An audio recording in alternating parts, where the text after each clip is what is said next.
You know, today I kick off my very first football game as a head coach of the Salem Hills Skyhawk freshman football team. Be strong, be tough.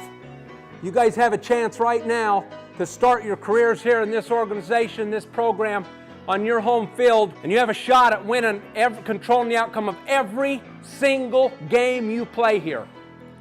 Today I get that chance to go out there and do what I love outside of work. And that is to coach, to be around young men, to inspire, to motivate, to see them do more than they think or believe they can do more, to help them become better than they can be. And that's why this convention becomes so important to all of us. It's about doing the things that allow you to have a dream and see it be fulfilled. We're gathered here in this convention this year to make an impact on the world, ourselves, our lives, our families, our communities, our countries, the entire globe. You've got to be involved, you've got to be out there and doing things that set yourself apart, doing things that others don't do. You got to decide to be a winner, and that's what this is about. It's about believing in yourself enough to do it, to go out and to do things that make that dream become a fact. It takes hard work, it takes preparation, it takes organization, it takes passion. Have some guts, for heaven's sakes, men! Have some fire! I want this moment, this weekend, to be the weekend where you say, I'm not just going to watch my dream happen, I'm going to live it. I'm going to do everything I have to do. I'm going to rank advance. I'm going to get out there and lead my team. I'm going to be a leader. This convention can do that for you. It can be the biggest impact on your business ever. I hope it impacts you this week as we go from here and impact the world. When it gets hard, when you want to throw up, you keep that count in your mind, you keep battling. And you do that, you're going to win. Ladies and gentlemen, please welcome to the stage co-CEO Jeff Higginson. Let's go. 15% skill, 15% concentrated power of will, 5% pleasure. Thank you. 50% pain, 100%. Thank you.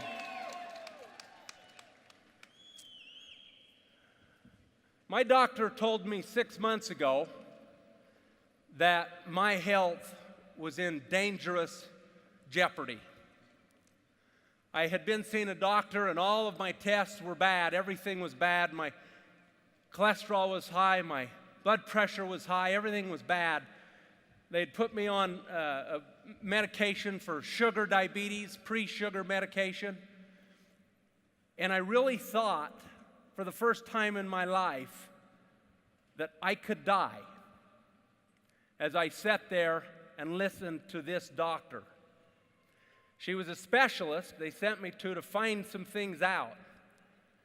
And she could not believe, given the history of my family's health, that I would allow myself to have gotten that big.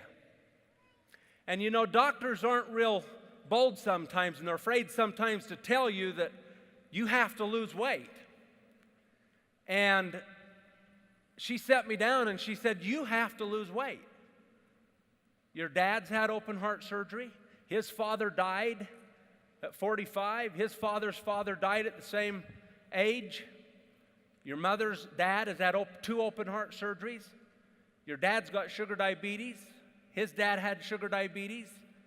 And now I was just told that I am pre-sugar diabetic. And they put me on a medication. The next thing she said to me that got my attention was, she said, undo your pants and take your shirt off. And I did that. And she walked over to me and she started grabbing my fat. This is an endocrinologist, by the way. They study glands. And she was poking into me. And every time she would poke into it, she would say, you have got to lose weight. And then she said something that was really strange. She said, are you lactating? And for a minute, I wondered if she thought I was a female. And I said, well, excuse me, why would I lactate? And she said, because people with poor health and your issues and the pituitary issues can lactate. So she started squeezing my breasts. really hard. And I was really uncomfortable, and I knew right then and there that something had to change. She said, I want an MRI. I'm going to send you downstairs today. I want to look at your pituitary. She sent me downstairs, and the weight limit was 300 pounds. Of course, I was over 300 pounds, but I wasn't going to tell them I was over 300 pounds, so I said I was about 295 pounds. Big mistake. They put me in this tunnel, and as I slid in, it moved my arms and shoulders right up over my neck. I couldn't even breathe. I went into a panic. And I kept talking myself out of this. Don't you dare quit now, because you know you shouldn't be in this tube as big as you are. Well, I started to perspire. And as I perspired, my arms began to get moist. And when it was time to come out, the bed slid out, and my arms stuck to those walls and started to kind of just bounce out until the bed went and I stayed. Now they give you a cord, and I grabbed that cord and I pulled on it, and I was in a panic. 2 people came over, grabbed my ankles, and pulled myself out of that tube. On that day, I thought about my family. I thought about my life. It was the first time I really thought I could die. And I want you to know, I came out a month later and I made a promise to all of you on a video that I was going to be a different man. And that day in March, I thought a lot about everything, and I decided I'm going to do this because I really don't have a choice. There's one choice that I have, and that's to really make this happen. I had great support from my partner, Jeremiah, and everybody in the office worked hard to make this happen, and they tried to do things to put me out on the TV to commit myself to doing this. But it was really deeper than that. And I worked hard, and we hired a health coach, and I started working with her, and you'll meet her, and we've got a great trainer that set up a program, and I started making it happen. And that brings me to the moment I'm in today. And I want to switch gears, and I want to take this suit off that I wore a year ago at this conference. And I'm sure you thought, well, boy, he should have had a tailor. But this suit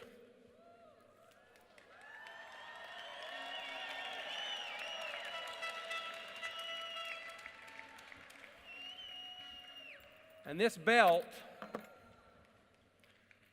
are an end of a chapter.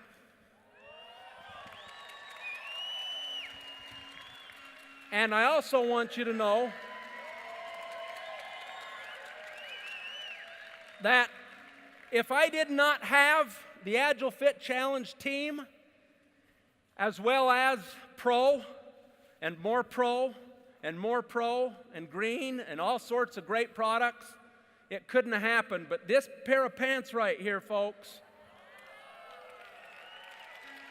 where I was 1 year ago today. And I'm never coming back to it, because I've discovered that through our products, through really understanding and knowing our products, that I can have the health I want.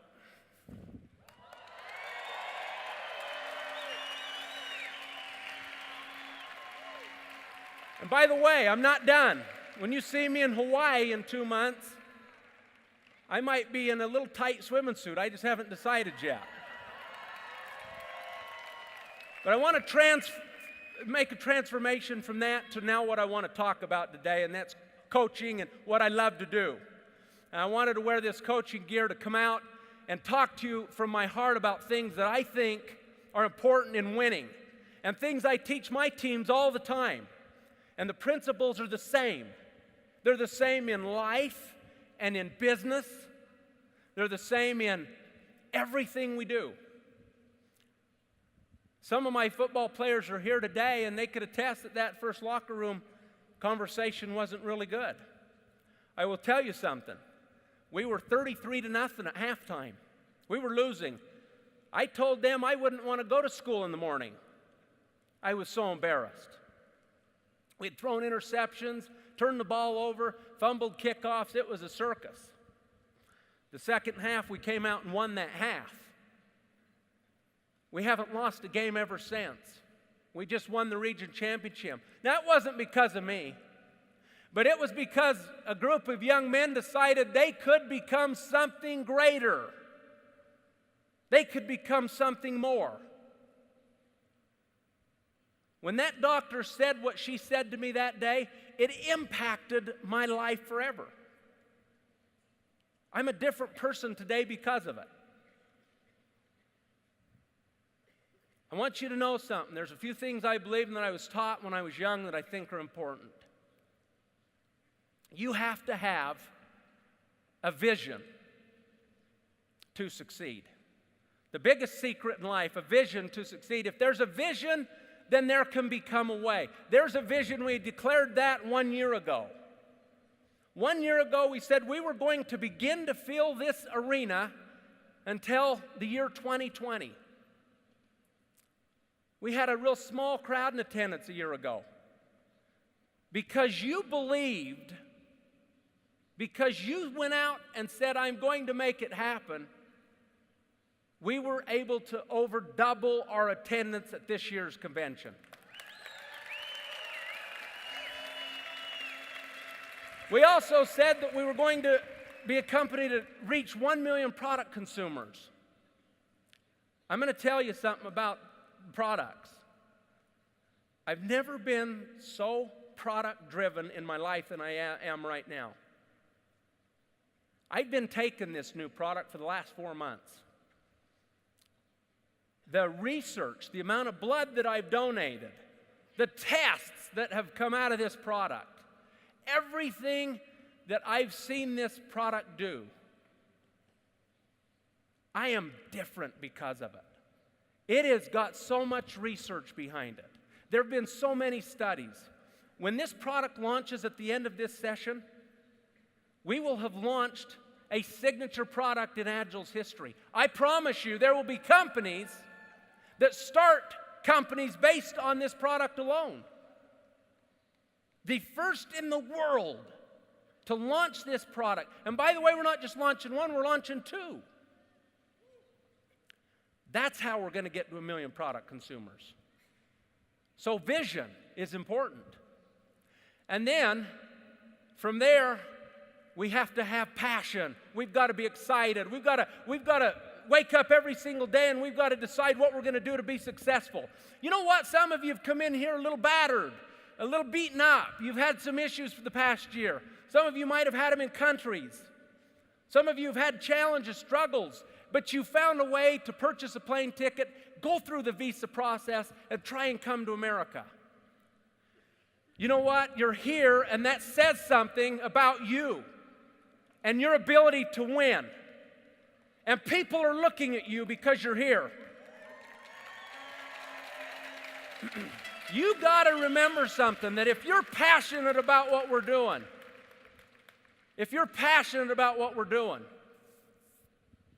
things will go great for you in your life. You know, before this all happened, before I got into this transformation, I would go wherever I went, people would look at me and double take me because of my size.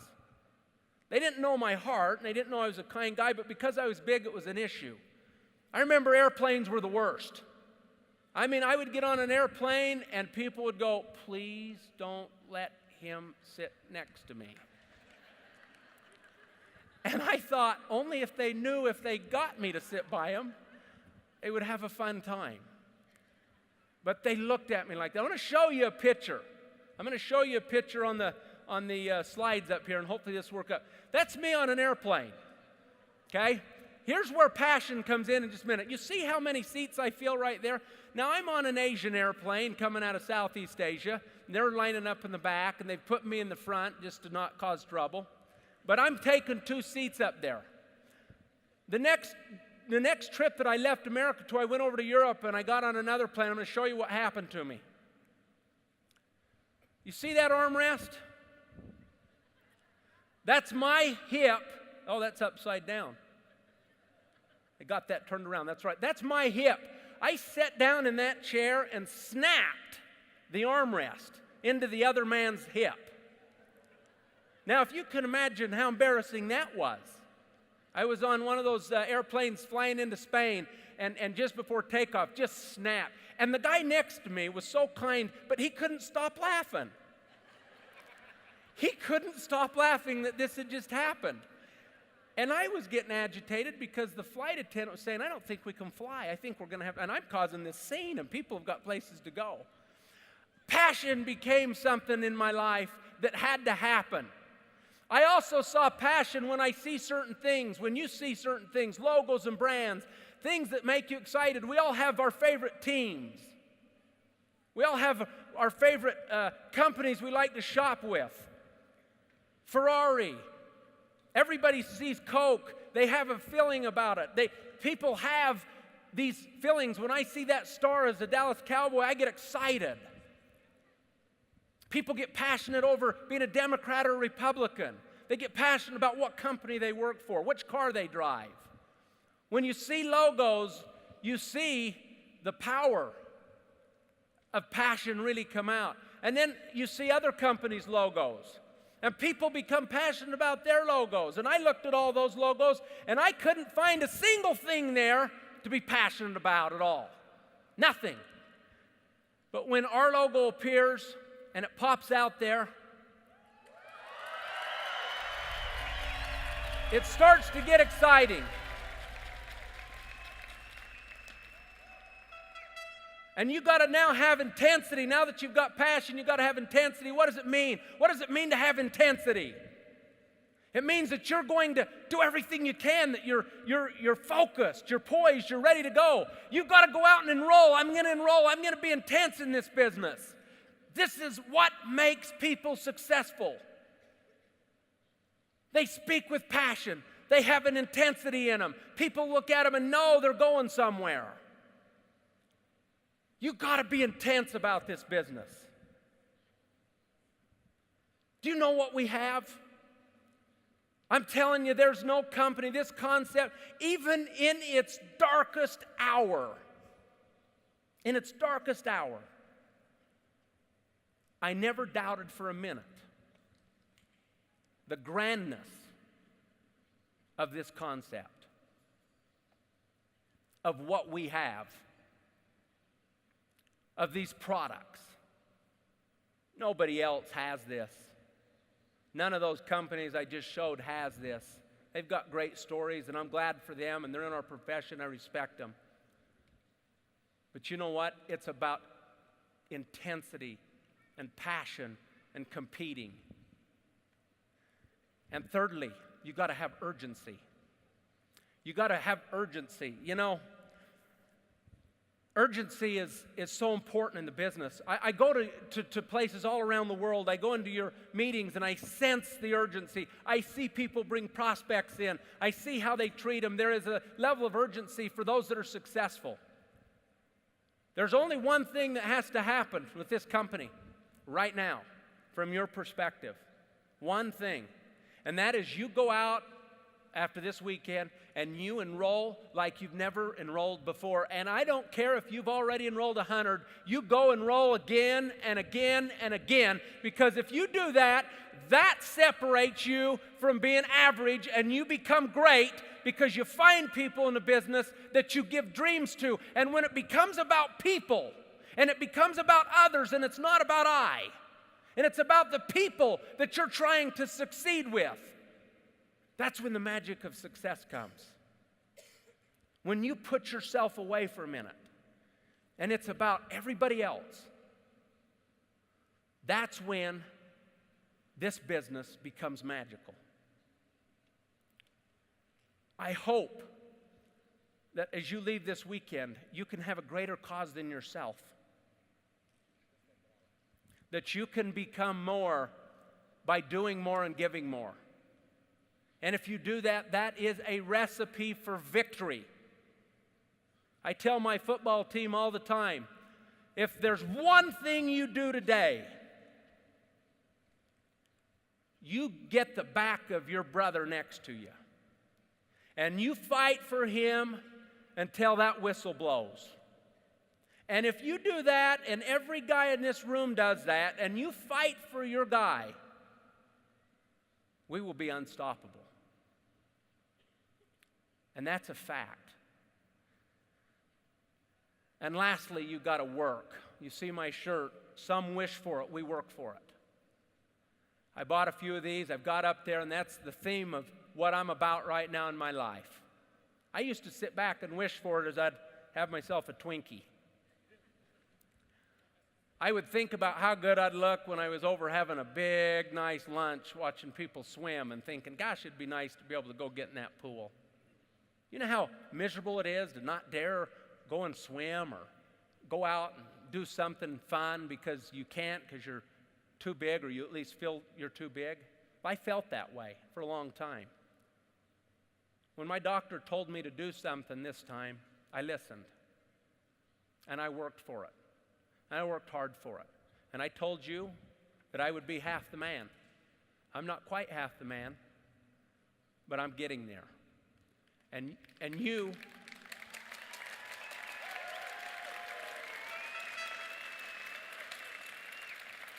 have to do the same. You have to work for it.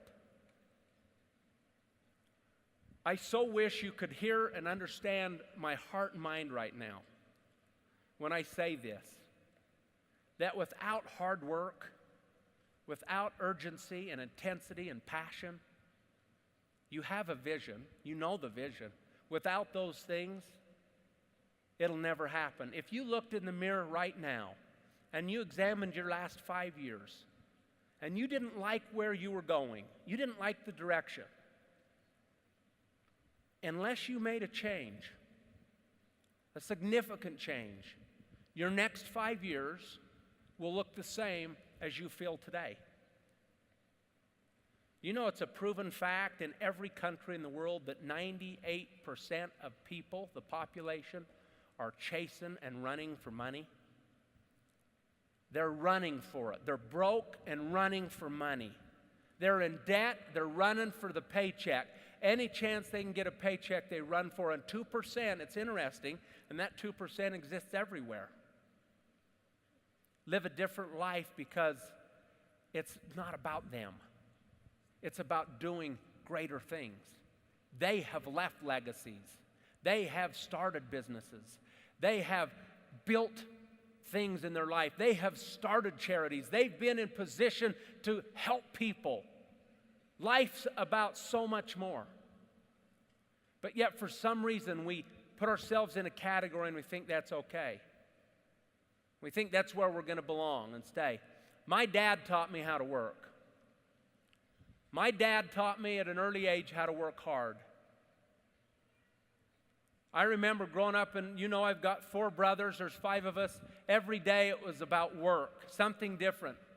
If things weren't done, you didn't want to say you had something that you were doing, or you didn't want to act bored because he'd say, go sweep the garage out. And you'd say, well, the garage is swept out. He says, well, go do it again if you've got time on your hands. And so I'd go out there and do it again.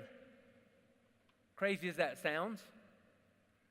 And I find myself today telling my son to go sweep the cul-de-sac. That's the city's job. He says that to me now he's older. I said, I want the cul-de-sac swept out. The neighbors will appreciate it. It's about working hard. I have a really funny story that I thought about, and this story happened this spring. This is a true story. I was sitting out on my patio, and I had my oldest son, Jensen, his friends were there, and my daughter, Sydney, was there, and all of a sudden, my friends, behind my house, there's a little stream. And all of a sudden, Jensen and his friends started hollering, Jeff, get down here, hurry, fast, get down here. And they came running over, and they were kind of laughing. He says, there's a problem down there, there's a problem down there. Now, these guys are 13 and 14 years old. Cade's having a panic attack. Cade's upset. First thought, is he in the river? Is everything okay? You know, knowing they're got a smile on their face, but what could be wrong? As I got closer, I could hear him screaming frantically. And I got to the edge of the bank, and I looked down at my son, 8-year-old boy, and he was sobbing his eyes out. Tears were coming down both cheeks, and he was throwing rocks the size of softballs at a duck in the pond, in the river. And what he didn't understand is that duck in the river's head was going like this, because there was another duck under it. And he thought the duck on top was going to kill the duck on the bottom.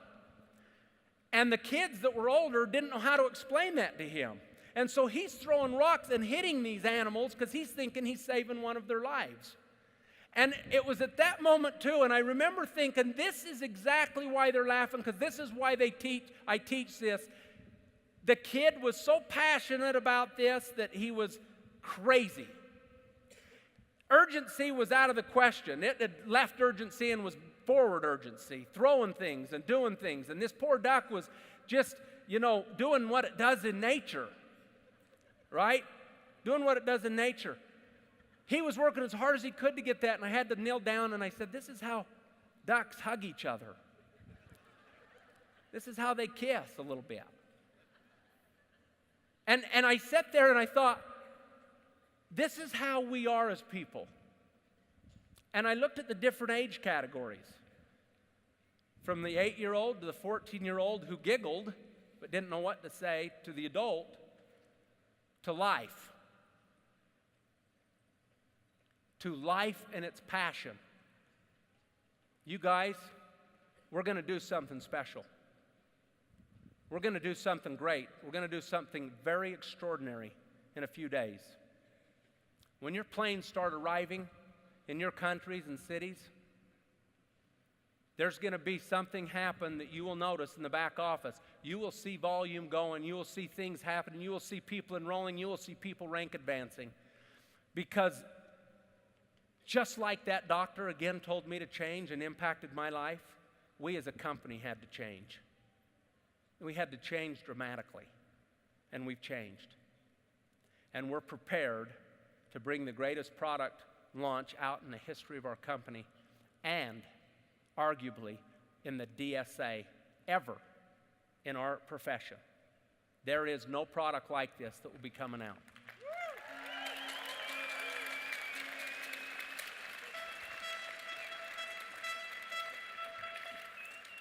So I want to leave you with a couple of thoughts for this weekend. I have such a content, peaceful feeling in my heart because I know where we're going. You folks that are here, I believe in. The diamonds down here, we've had an extraordinary few days together. I can sense the conviction in your hearts and in your souls. I know that something great's going to happen. I work with the greatest guy in the world, Jeremiah. It is so fun every day to go into work and work with the guy that thinks the same way that you think and believes the same way that you believe and sees the same vision with the same way we each share it. We're lucky to have him. He does an amazing job each and every day. And his father, Craig. I want you to know there's not very many people in the world like Craig. You've got a president that is different than the other presidents. You have a competitor. You have a compassionate guy. You have a person that wants to do things and sees things in a big way. And you have management team and you've got general managers that are ready to go. They know what's coming out. And this weekend, we're not just launching 2 products. We're launching several things. There's tools. There's great things that are going to happen that will change your business. We're different today. You guys have got to know that if you believe in yourself enough like you did last year, like you said I declared last year, if you do that, dreams become realities. And these times that are challenging become times that you look back on and say, I'm grateful that happened in my life. I needed to understand and learn and to go through that. Don't give up on what you believe in. Don't give up on your dream. We have funding partners here, Ash Capital, that we would not be here without.